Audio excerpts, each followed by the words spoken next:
नमस्कार, मैं हूं बिलाल और आप देख रहे हैं मिसाल नेशन 24 न्यूज। चलिए बुलेटिन में सबसे पहले बात करेंगे उत्तराखंड के चंपावत की। यहाँ पर चंपावत उपचुनाव में जनता से समर्थन जुटाने के क्रम में अब मुख्यमंत्री पुष्कर सिंह धामी चंपावत की सीमांत बड़ोला क्षेत्र में पहुंचे, जहां पर बीजेपी कार्यकर्ताओं और साथ ही यहाँ पर स्थानीय लोगों ने यहाँ पर मुख्यमंत्री का भव्य स्वागत किया। आयोजित जनसभा को संबोधित कर मुख्यमंत्री धामी ने यहाँ पर कुमाऊनी भाषा का भी प्रयोग किया। मुख्यमंत्री ने कहा है कि मेरे पिताजी आर्मी में थे और उनसे मैंने एक ही चीज को यहाँ पर सीखा है कि अनुशासन। मुख्यमंत्री ने स्थानीय जनता से कुमाऊनी भाषा में संवाद स्थापित करते हुए 31 मई को ज्यादा से ज्यादा संख्या में मतदान केंद्र पर पहुंचकर मतदान करने की अपील की। वाली 31 मई के दिन यहाँ पर चंपावत विधानसभा सीट से उपचुनाव के लिए मतदान होना है। ऐसे में अब आने वाले 2 से 3 दिनों में यहाँ पर मुख्यमंत्री धामी चंपावत में रहकर ही अपने प्रचार की कमान को संभालेंगे। शाम तक मुख्यमंत्री चंपावत विधानसभा के कई इलाकों और क्षेत्रों में यहाँ पर जनसंपर्क करेंगे। जनसभाओं को भी संबोधित करने का कार्यक्रम है।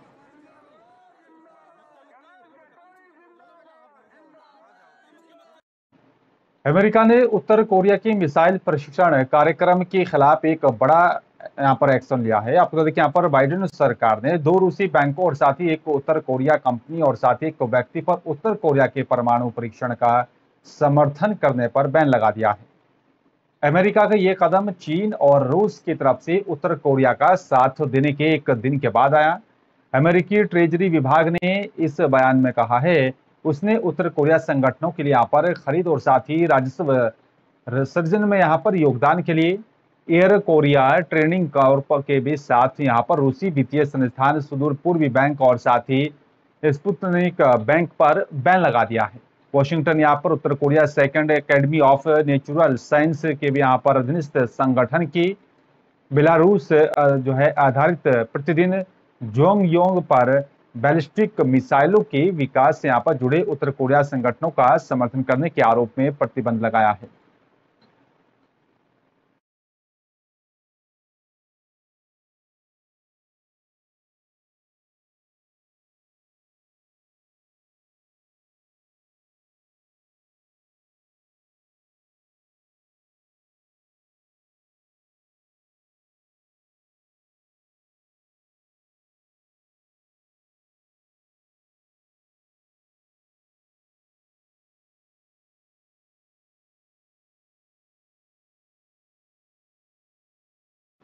और चलिए बात सहारनपुर की करेंगे। आप तो देखिए, यहाँ पर सहारनपुर के देवबंद में जमियत उलमा हिंद मंदनी कूच के यहाँ पर 2 दिन के जलसे का जो है आगाज हो गया है। देवबंद के ईदगाह मैदान में यहाँ पर जलसे की शुरुआत हुई है और जलसे में यहाँ पर देश के कोने कोने से आए हुए यहाँ पर जमियत उलमा हिंद के यहाँ पर पदाधिकारी और कार्यकर्ता मौजूद रहे। जमियत उलमा हिंद देवबंद सहारनपुर की 28 और साथ ही 29 मई को विशाल सभा कार्यक्रम हुआ। पूरे देश में जमियत उलेमाए हिंद के यहाँ पर कार्यकर्ता आज सभा में यहाँ पर पहुंचे। 1200 से 1500 के बीच यहाँ पर कार्यकर्ता पहुंचे और 2 चरणों में कार्यक्रम होने के बाद कल जो है कार्यक्रम खत्म होगा। हालांकि जमियत उलेमाए हिंद के यहाँ पर प्रदेश सचिव मौलाना जहीन मदनी ने यहाँ पर जानकारी देते हुए बताया कि हमारे कोषाध्यक्ष का भी चुनाव होना है और जिसकी वजह से यह कार्यक्रम आयोजित किया गया है और इसके साथ ही यहाँ पर देश भर में नफरत का माहौल पैदा किया जा रहा है, उस पर भी मंथन होगा।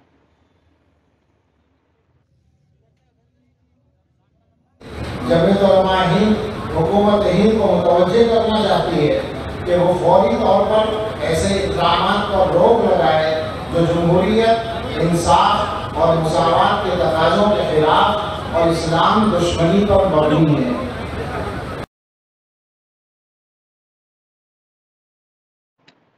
तेलंगाना सरकार राज्य के यहाँ पर इमामों और साथ ही मुआज्जिनों के लिए यहाँ पर हर महीने 5,000 रुपए मानदेय के रूप में यहाँ पर देती है और इसी सरकारी योजना से यहाँ पर हजारों इमाम और साथ ही मुआज्जिन लाभान्वित हो रही हैं। इस योजना से यहाँ पर राज्य के हजारों इमामों और साथ ही मुआज्जिनों को यहाँ पर फायदा हो रहा है। तेलंगाना वक्फ बोर्ड के यहाँ पर माध्यम से राज्य की सभी मस्जिदों में यहाँ पर ये राशि वितरित की जाएगी। मालूम हो कि यहाँ पर ये योजना नई कोई नहीं है, सुप्रीम कोर्ट की तरफ से दिए गए यहाँ पर निर्देश पर वर्षों से यहाँ पर ये मानदेय दिया जा रहा है। हफीज मोहम्मद अब्दुल्ला और साथ ही एक इमाम ने कहा है कि मैं पिछले 8 से 10 वर्षों से जामा मस्जिद मोहम्मद लेन में यहाँ पर इमाम हूँ। मैं KCR सर को 5,000 रुपए का मासिक वेतन देने के लिए यहाँ पर धन्यवाद देता हूँ। आशा है कि यहाँ पर ये लंबे समय तक जारी रहेगा। उन्होंने आगे भी कहा कि मैं ओवैसी सर और साथ ही यहाँ पर स्थानीय विधायक को भी धन्यवाद देता हूँ और आप हमें जो ये राशि दे रहे हैं, आर्थिक मदद सरकार की तरफ से दी जा रही है, एक अनोखी पहल है।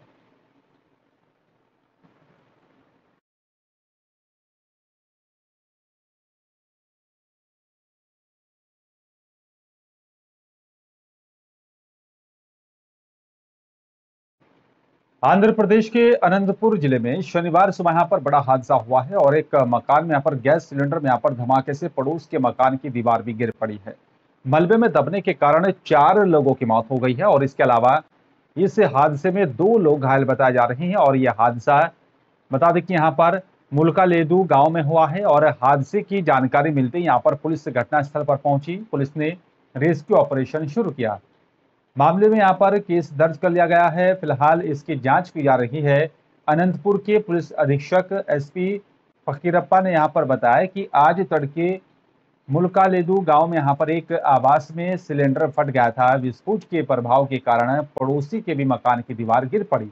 4 सदस्यों की मौत हो गई है जबकि 2 गंभीर रूप से घायल बताए जा रहे हैं।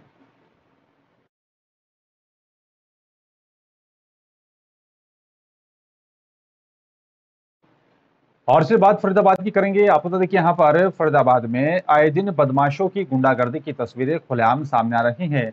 आए दिन यहाँ पर किसी के भी साथ मारपीट करते हुए किसी को भी यहाँ पर जो है देखा जा सकता है और किसी को भी यहाँ पर घायल कर देते हैं।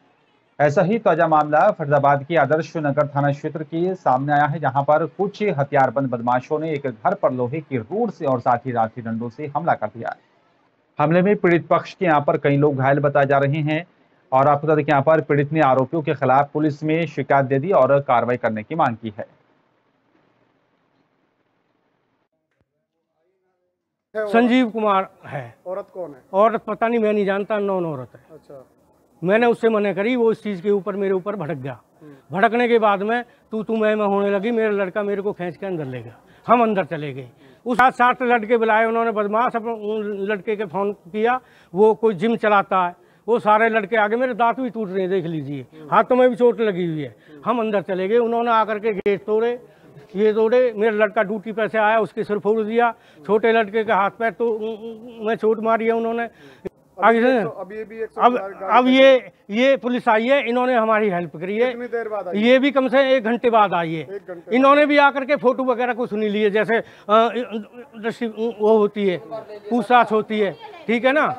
तो कम से क्या चाहते हैं? हम ये चाहते हैं जो कानूनी कार्रवाई है वो की जाए। ऐसे लड़ाई हुआ भैया, जटवा के बाद छोरा ड्यूटी पे था, हम तो घर में बैठे और एकदम ड्यूटी पे थे, आता हुआ ही छोरा का सिर खोल लिया, वहीं गुथ गए। जब गुथ गए हम तो जब गेट खोल के गए। कितने लोग थे? लोग तो भैया गए 50 छोरा होंगे कम से कम। जन जिम में कितने आके सभी आए, खूब सरियाए, धन हुई है जैसे गोली चला रहे हो, ऐसा करिए गोली। हाँ, और खूब ये तोरे सरियानते और ऐसे खूब लंबे बाल है, दाढ़िये, और खूब गंदी गाली दी उन्होंने हमें। यो भी ना के गंदी गाली ना दी, गाली भी खूब दी है। क्या चाहते हैं? हम तो ये चाहते हैं कि इसको बढ़िया से बढ़िया करक होना चाहिए। हाँ तो भैया 2 साल पहले तो गली में पहले हंगामा करे गुंडान थे, अब कर दिया हम पे, और तो फिर तो ये सबको हावी रहेगा।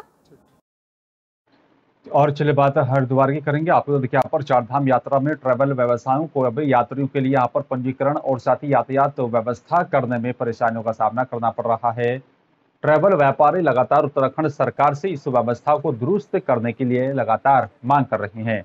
दरअसल उत्तराखंड सरकार ने 4 धाम यात्रा में यात्रियों की संख्या निर्धारित कर रखी है और जिसके चलते यात्रियों को रजिस्ट्रेशन कराने के लिए कई दिन उत्तराखंड में ही रुकना पड़ रहा है, जिससे यात्रियों को यहाँ पर अधिक जेबढीली करनी पड़ रही है।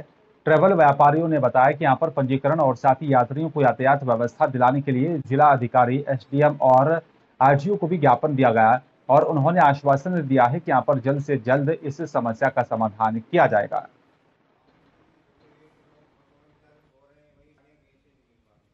गाड़ी नहीं मिले, धर्मशाला मिले, मिले तो महंगी मिले, 10,000 रुपये दे रहे हैं यात्रियों। कब से फंसे हुए हैं हरिद्वार? आज 7-8 दिन हो गए हमारे। प्रशासन से मांग करते हैं गाड़ी हम प्रोवाइड कराएं। पहले भी आते थे, हमें साथ आते थे, कोई गाड़ी मिल जाती, आज गाड़ी नहीं मिलती है पूर्णिया पे। ऋषि का वाले गाड़ी में डिमांड मांग रहे हैं 2.5-3 लाख रुपये ये गाड़ी के। कहाँ से थे हम? चारधाम रजिस्ट्रेशन करवा, रजिस्ट्रेशन 150-200 रुपये ले रहे हैं मित्र वाले। हमारी तो मांग ये है कि भाई हमारी सबसे पहली मांग ये है कि हरिद्वार से यात्रियों को जिस तरह से पहले यात्रियों को व्यवस्था होती रही है गाड़ियों की, उस तरह से होती रही। क्योंकि कोरोना काल से पहले जीएमओ ऋषिकुल स्टैंड पर एक काउंटर बना हुआ था डिमांड का, जहाँ पर सभी ट्रेवल अपनी डिमांड लिखवाते थे और उनको गाड़ी रात को प्रोवाइड होती थी और यात्रियों को हम सवेरे अपनी यात्रा करवाते थे। और देश में इन दिनों मंदिर, मस्जिद और साथ ही लाउड स्पीकर को लेकर बहस छिड़ी हुई है, जिसमें यहाँ पर दोनों ही पक्षों के यहाँ पर ओर से मंदिर और साथ ही मस्जिदों में लाउड स्पीकर बजाने या फिर ना बजाने को लेकर तर्क दिया जा रहा है। आप बता दें कि हरिद्वार के रहने वाले 2 लोगों ने यहाँ पर कौमी एकता का एक ऐसा संदेश दिया जो कि यहाँ पर विवाद पैदा करने वाले लोगों के लिए बड़ा सबक साबित हो रहा है। आप बता दें कि यहाँ पर हरिद्वार ग्रामीण विधानसभा के धनपुरा गाँव में रहने वाले 72 साल के तालिब हसन और साथ ही 34 साल के अमित कुमार, यूं तो यहाँ पर अलग अलग समुदाय के हैं, लेकिन बुजुर्गों के यहाँ पर जो है स्वास्थ्य को लेकर और साथ ही बच्चों की शिक्षा को लेकर दोनों एक जैसी ही राय रखते हैं। तालिब हसन और साथ ही अमित कुमार का कहना है कि यहाँ पर उनके गांव में मस्जिद और मंदिरों के यहाँ पर लाउड स्पीकर से पैदा होती ध्वनि प्रदूषण बुजुर्गों के लिए और उनके स्वास्थ्य और साथ ही बच्चों के पढ़ाई लिखाई में भी जो है परेशानी हो रही है। लिहाजा दोनों ने उत्तराखंड हाईकोर्ट में यहाँ पर इसके लिए जनहित याचिका भी दायर की थी और हाईकोर्ट ने भी यहाँ पर सुनवाई करते हुए इस जिला प्रशासन को जो है लाउड स्पीकर का शोर बंद करने का भी आदेश दिया था। आप भी यहाँ पर बता दें कि जिस तरीके से यहाँ पर यह अपील दायर की गई और उस पर जो है हाईकोर्ट का आदेश आया, उसके बाद क्या कुछ कहते हैं दोनों लोग, सुनिए आप। तो ये कहना है कि बच्चों को मतलब पढ़ाई में बहुत दिक्कत आ रही थी और जो बुजुर्ग आदमी हैं वो बीमार रहते हैं, उनको भी बहुत बड़ी दिक्कत थी, हार्ट अटैक पड़ने का चांस थे फुल वॉल्यूम से। उससे पहले मैंने प्रशासन को भी इन्फॉर्मेशन दी थी पर प्रशासन ने कोई भी कार्रवाई नहीं की।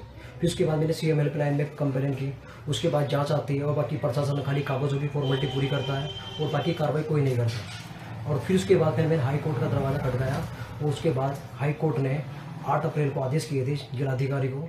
फिर जिलाधिकारी के पास में 21 तारीख को उनको पास सारे डॉक्यूमेंट्स लेके गया था, उनको सूचना दी। फिर जिलाधिकारी ने अभी तक भी कोई भी कार्रवाई नहीं की।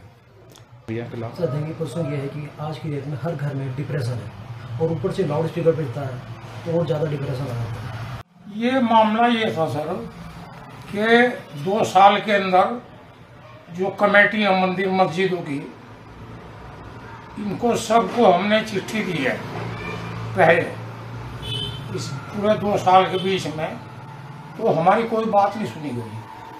हमने रिक्वेस्ट भी करी कि भाई आप इनकी थोड़ी आवाज़ स्लो कर दीजिए, कम टाइम कर दीजिए थोड़ा सा।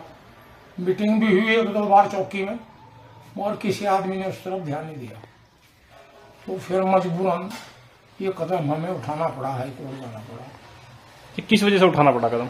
जी ये आदेश माननीय उच्च न्यायालय का आया था और संबंधित सब डिविजनल मजिस्ट्रेट को इसका अनुपालन करने के लिए मेरे द्वारा भेज दिया गया था।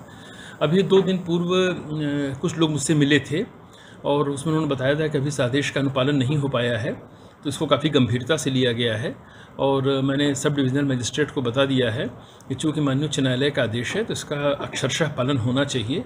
तो मैं उम्मीद करता हूँ कि 1-2 दिन में इसके अनुपालन आख्या हम लोग प्रेषित करेंगे। और लक्सर में यहाँ पर आड़तियों पर लक्सर उप जिलाधिकारी ने यहाँ पर छापेमार कार्रवाई की है। बताया जा रहा है कि जिसमें कई आड़तियों के यहाँ पर खिलाफ संवैधानिक कार्रवाई की गई है।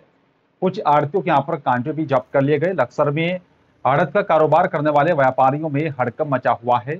लक्सर उप जिलाधिकारी गोपाल राम ने बताया कि यहाँ पर लंबे समय से आड़त कारोबारियों के खिलाफ शिकायत मिल रही थी और यहाँ पर मापतोल में गड़बड़ी की जा रही है, जिस पर बताया जा रहा है कि औचक निरीक्षण किया गया और कई कारोबारियों की यहाँ पर माप तोल में गड़बड़ी पाई गई है, जिस पर उनके यहाँ पर कांटे भी जब्त कर लिए गए और अभी और भी लोगों के यहाँ पर जांच की जाएगी। जिसके भी यहाँ पर जो है गड़बड़ी पाई जाती है उन सभी के खिलाफ उचित कार्रवाई की जाएगी।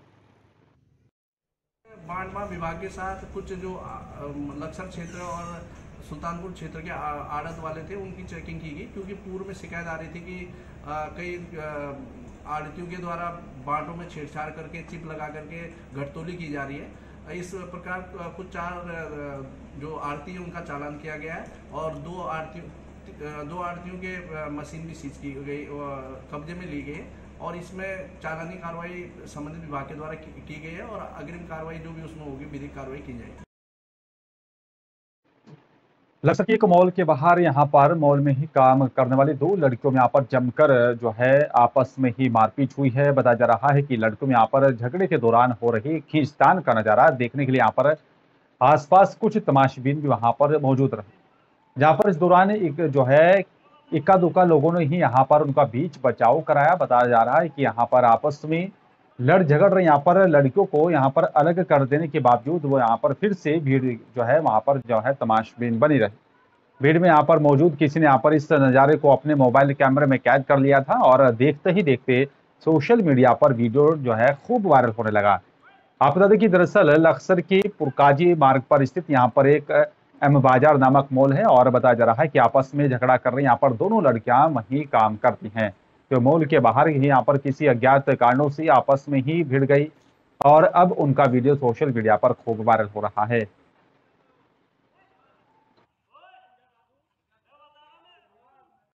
परसों करीब 9:50 के करीब थी, 9:45 9:50 के करीब थी और स्टोर टाइमिंग खुलने का है 10 बजे।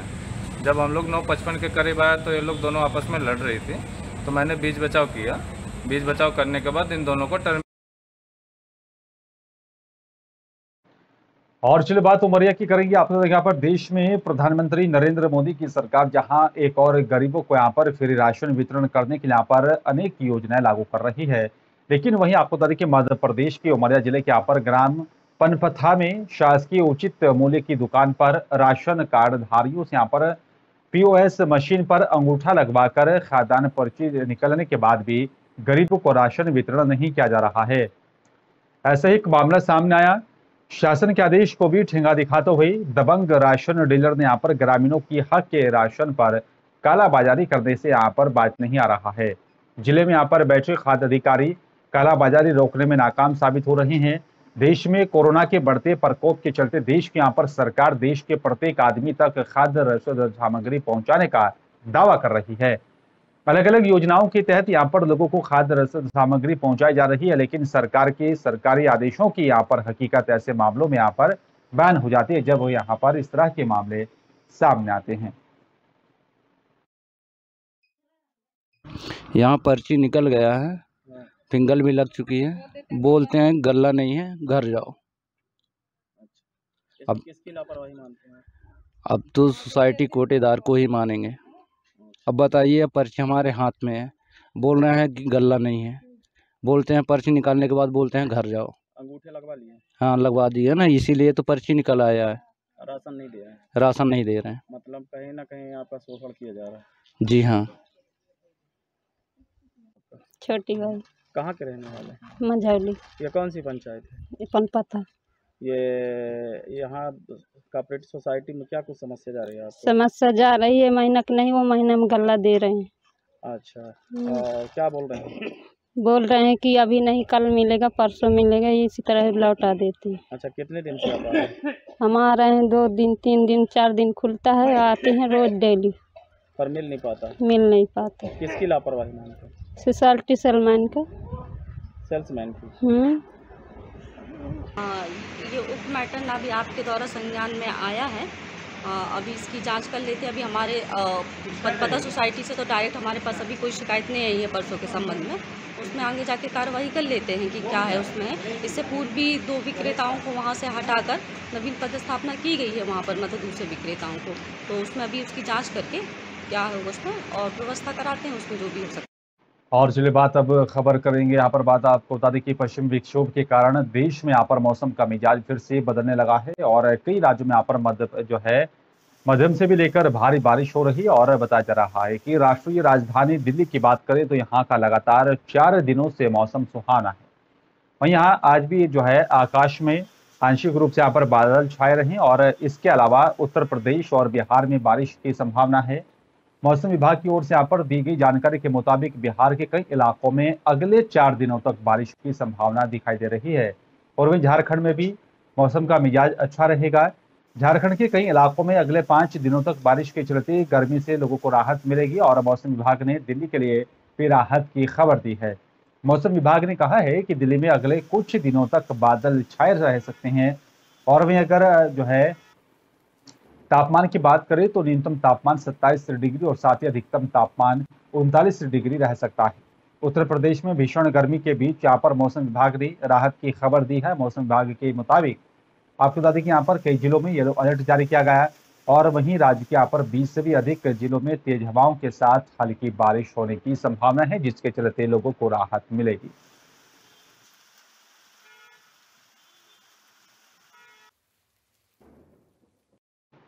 और उत्तर प्रदेश में बदमाशों के खिलाफ पुलिस की यहाँ पर कार्रवाई लगातार जारी है। इसी बीच दिल्ली से सटे गाजियाबाद में 1 लाख रुपए के इनामी कुख्यात बदमाश बिल्लू दुजाना और साथ ही उसके साथी को 50,000 के इनामी राकेश को गाजियाबाद पुलिस ने शुक्रवार की रात को मुठभेड़ में ढेर कर दिया। इस बाबत एसपी सिटी प्रथम निपुण अग्रवाल ने बताया कि यहाँ पर सूचना के आधार पर ओसीयू प्रथम स्वतंत्र कुमार सिंह की और साथी टीम के साथ मधुबन बापू धाम में यहाँ पर चेकिंग की जा रही थी। बाइक सवार 2 संदिग्ध व्यक्तियों के यहाँ पर रोकने का इशारा किया तो वे यहाँ पर बैरिकेडिंग तोड़कर वहां से भागने लगे। इस कारण यहाँ पर बाइक फिसली और दोनों गिर पड़े और वहीं पुलिसकर्मियों को भी यहाँ पर अपनी ओर आता देख दोनों ने यहाँ पर ताबतोड़ फायरिंग करना शुरू कर दिया था और जवाबी कार्रवाई में यहाँ पर गौतम बुद्ध नगर की दुजाना गांव निवासी राकेश पुलिस के यहाँ पर गोली लगने से घायल हो गया था।